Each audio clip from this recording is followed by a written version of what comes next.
DCB police station ખાતે કપિલ કુમાર અરવિંદભાઈ સહાણીનાઓએ ફરિયાદ આપેલ કે તેઓએ એમ્બ્યુલન્સના ધંધા માટે એમના મિત્ર હાર્દિક રમેશભાઈ પટવા નાઓ સાથે મળેલ અને તેઓએ જણાવેલ કે એમ્બ્યુલન્સના ધંધો કરવાથી એની અંદર 50% ફાયદો રહે છે. રોકાણ કરશો તો એમાં 50% ફાયદો રહે છે અને 2 વર્ષની અંદર તમને તે નફો આપી દેવામાં આવશે અને મૂડી રકમ પરત કરવાની થશે તો પણ એ પણ આપી દેવામાં આવશે.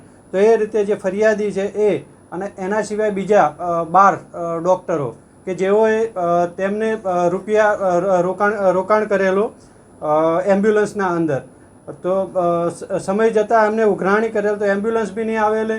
તો પછી ત્યારે આમને જે ફરિયાદીને JSW સર્વિસ છે, JS સ્ટીલ લિમિટેડ કંપનીનો ખોટો અને બનાવટી કોન્ટ્રાક્ટ બતાવેલો કે જે અમારે 8 એમ્બ્યુલન્સ ત્યાંથી હૈદરાબાદની કંપની છે ત્યાંથી અને લાવવાની છે, તો તમે રોકાણ કરો. તો આમને રોકાણ કરેલું તો એ રોકાણનો વળતર નહીં આપેલું. તો ફરીથી એમને કહેલું તો એમને એક નોટરી કરી આપ્યો કે અમે તમારા જે રૂપિયા લીધેલા છે તે રૂપિયા પરત આપી દઈશું. પરત નહીં આપતા એમને એપ્લિકેશન આપેલી. એપ્લિકેશનના બેઝ ઉપર ગુનો દાખલ કરવામાં આવેલો.